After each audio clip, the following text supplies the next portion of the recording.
The last sound Dr. Valeria Cruz heard before the jungle swallowed her signal was the faint hiss of solar wind in her headset. Night pressed in at the edge of Cobá, lightning crawling along the horizon like restless spirits. She paused on the rain-slick steps of the city's tallest pyramid, a star map in one hand, a satellite phone in the other. Above her, Orion shimmered, exactly where Maya astronomers had said it would be, 15 centuries after they carved their calculations into stone. Valeria's heart pounded. She had staked her career on a single, audacious idea, that the Maya calendar wasn't a doomsday relic, but a tool for measuring cosmic time with a precision that could outshine even the Gregorian calendar guiding the modern world. Far below, her technician Mateo swept a flashlight through the ferns, searching for the carved stela the locals called the clock with no hands. They had trekked for 2 days to reach this spot, hoping to confirm whether the ancient glyphs matched a mysterious drift Valeria had found in satellite data. A drift that modern physics couldn't explain. If the glyphs confirmed her suspicions, she would have proof that the Maya tracked the subtle wobble of the sun with a precision modern engineers only achieved in the last decade using atomic clocks in satellites. Thunder rumbled, low and impatient. Valeria counted the seconds. 1, 2, 3, before a flash of lightning revealed their prize. A waist-high limestone column, slick with moss, its faces etched with rows of circles, bars, and animal heads. Time itself, frozen in stone, but alive with meaning. Mateo brushed away debris, and the flashlight revealed the heart of the mystery. 4 calendar symbols marking the long count date 9.16, 4.18, 23rd of May, 755 CE. Next to it, a rare star snake glyph denoted a solar eclipse. Official records showed no eclipse on that day, but NASA's recalculated tables corrected for tiny variations in Earth's rotation placed an annular eclipse directly over Cobá, exactly as the Maya had predicted. Valeria's breath caught. She wasn't just confirming that ancient astronomers could forecast eclipses. She was staring at proof that they had accounted for the slowing of Earth's rotation, centuries before Newton. A trembling smile spread across her face. "They saw it," she whispered. "They saw time slowing, and they built it into their calendar." If you're enjoying this story, don't forget to like and subscribe for more stories that bring history's greatest mysteries to life. But revelation is never gentle. It rips away the familiar and demands you face the unknown. Her euphoria vanished when Mateo's phone chimed an emergency message from Houston. Valeria took the call, hearing only static at first. Then the urgent voice of her friend, Dr. Rachel Nguyen. "Val, they've pulled your funding. The panel says your data contradicts the latest models. Come home now." The words hit like a jaguar's strike. Months of fieldwork balanced on a knife's edge. The institution funding her expedition feared that acknowledging a pre-Columbian system more precise than the Gregorian would spark ridicule, maybe even threaten next year's flagship telescope. Valeria had known her theory was controversial, but she hadn't expected sabotage from her own scientific family. Lightning flared again. In that stark light, Mateo saw the defiance in her eyes. "If they want to bury this," she said, gripping the stela, "we'll carve the truth in stone too." At dawn, they unpacked a 3D scanner, mapping every glyph down to the tiniest fracture. As the sun rose over the mangroves, a troop of howler monkeys roared, a wild fanfare for a discovery that could rewrite history. By noon, they had terabytes of imagery, but Valeria's excitement cooled. Data alone wouldn't convince a council of skeptical physicists. She needed something more, a prediction that only the Maya calendar, properly decoded, could make. Something that would soon unfold in the sky for all to see. The idea struck as cicadas droned in the humid stillness. The Maya, used a 52-year calendar round to synchronize their 260-day ritual Tzolk'in and the 365-day Hab. Every 18,980 days, the cycles realigned, marking a moment the priests called the binding of the years, a cosmic hinge between past and future. What if, Valeria wondered, the next binding, set to close in just 10 months, coincided with a celestial event modern almanacs had missed? If she could find that discrepancy and publicize it, the world would have to reckon with Maya precision. Back in Mexico City, bureaucracy waited like a maze. Her university demanded she release her raw data for quality review. Valeria saw the trap. Once surrendered, her findings could be reinterpreted or buried. She went rogue. Late one night, she slipped a hard drive into her satchel and boarded a bus south to Palenque, the ancient city whose inscriptions hinted at secrets about the binding cycles. 16 hours later, she stepped into a rain-soaked clearing where the Temple of the Inscriptions rose, solemn and majestic. Here, the tomb of Kinik Janab Pakal slept, his jade mask guarding riddles of time.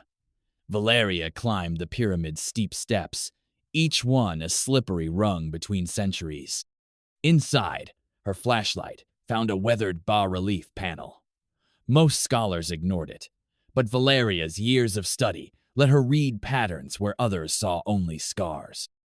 There it was, a sequence of glyphs referencing 2.15, 19, 0 in the long count, February 16, 2026, and the white fire of the night sun, a phrase most thought was just poetic. Valeria's pulse raced. The night sun was Venus, worshipped as both evening and morning stars. White fire suggested a flash bright enough to be seen in daylight of Venusian solar conjunction, maybe, or a meteor shower. She checked NASA's database. No major meteor events predicted. But her instincts told her the Maya had seen a pattern, perhaps comet debris, intersecting Earth every 52 Venus cycles. If she was right, a dazzling meteor storm would light up the sky in less than a year. To verify, she needed orbital simulations. But her grant was frozen. She turned to her estranged father, Guillermo Cruz, a retired aerospace engineer living on the edge of Merida. They hadn't spoken in 7 years, not since her mother's funeral. Valeria rang his gate with trembling hands. Dogs barked. Guillermo appeared, white hair glowing in the porch light, eyes wary but soft. "I need your help," she said, letting go of her pride. To her surprise, he opened the gate without a word. In Guillermo's cluttered workshop, old flight computers towered like relics. Father and daughter spent nights feeding orbital data into aging machines. Coffee pots hissed, old wounds slowly healed. One moonless dawn, the simulation finished. A stream of numbers scrolled. A cloud of Taurid debris, shepherded by Jupiter, would cross Earth's path on February 16, 2026, the very day of the Maya binding. NASA's models missed it because the stream's density changed chaotically. But Maya priests, tracking Venus and the Moon, had found the pattern. Valeria stared in awe. The event would fill the sky with daylight meteors, bright as welding arcs charmless, but unforgettable, proof written in fire. But before she could share her findings, an unmarked SUV stopped outside Guillermo's gate. 2 men in suits from the National Institute of Anthropology and History arrived. Polite, professional, but their intent was clear. They demanded the Cobá scans, citing heritage protection. Guillermo stood firm. "My daughter owns her work," he said. The agents left, but unease lingered. At 2 a.m., Guillermo led Valeria to the backyard and flipped a breaker, plunging the neighborhood into darkness. Above, the Milky Way stretched across the sky. He spoke softly. "When you were 5, you asked why the stars never collide. I said they dance. You believed me because fathers know physics and bedtime magic. I failed that faith once. Not again. He pressed a weathered notebook into her Hansh's own star diaries from years designing satellite orbits. Take them. Share the sky's truth, whatever it costs. 3 months later, Valeria stood on a TEDx stage in Barcelona. Her talk, "The Day the Stars Will Reign at Noon," unveiled the Cobá evidence, the Palenque prophecy, and the coming meteor storm. She cited her father's calculations and invited the world to watch February 16, 2026, at exactly 9 minutes after 1 UTC. Some journalists scoffed. Hashtags trended, Maya meteor madness, calendar cult. But curiosity is powerful. Millions marked their calendars. Observatories set up cameras, just in case. The weeks leading up to February were quiet. On the morning in question, New Zealand saw calm blue skies. Europe watched at noon, skeptical. Cameras rolled. Social media buzzed. Nothing happened. 7 minutes after 1 UTC, the first flash appeared over the North Atlantic. A spear of white light in the daylight sky. Then, in the next minute, 30 more. Then hundreds, streaking across the sky like molten platinum. From Dakar to Dublin, children gasped. Pilots radioed in awe. By 9 minutes after 1, a sheet of radiance blossomed overhead, a murmuring aurora of falling sparks. The meteor storm lasted 7 minutes, harmless but unforgettable, the white fire of the night sun, just as the Maya glyphs had promised. Disbelief turned to wonder. Headlines shouted, "Ancient calendar outshines modern science." In Houston, the administrators who had canceled Valeria's funding scrambled to apologize. Her phone buzzed with offers, university positions, book deals, a Netflix documentary. NASA issued a bulletin crediting independent researchers for the forecast. Valeria replied with one sentence, "Their names are carved in stone." Weeks later, Valeria returned to Cobá at dusk with Guillermo and Mateo. Fireflies drifted through the undergrowth. They climbed the pyramid, the same steps she had mounted in a storm 9 months before. From the summit, they watched Venus glitter on the horizon, an evening star winking like a secret. Guillermo's voice trembled. "I used to think the future belonged to those who mastered equations. The Maya remind us the future belongs to those who listen." Valeria let the jungle's breath wash over her. She thought of the Stela, the priests, the scribes who chiseled numbers while jaguars prowled the darkness.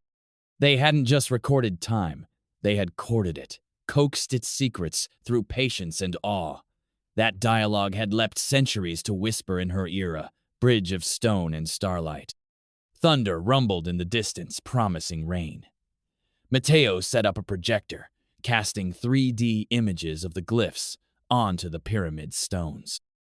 Light rippled across ancient carvings, merging the digital age with the classic Maya in a luminous duet.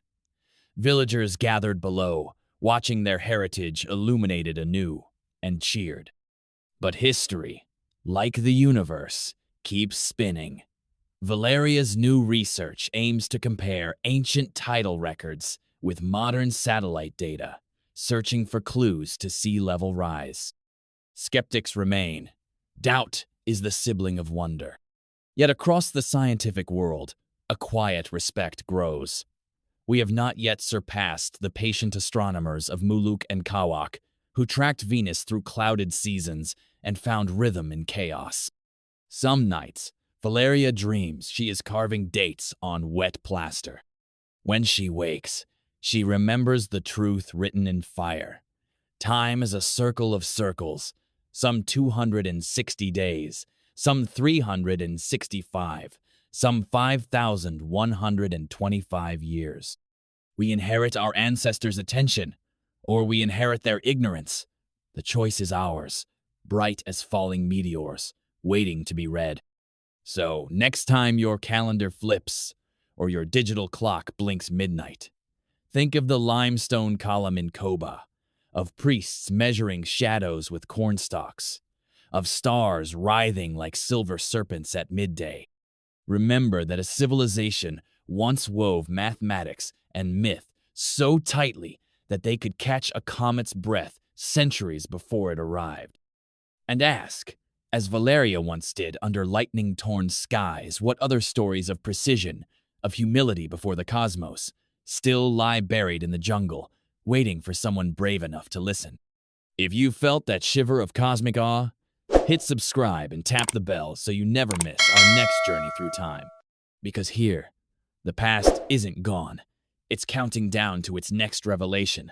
One heartbeat, one glyph, one blazing meteor at a time.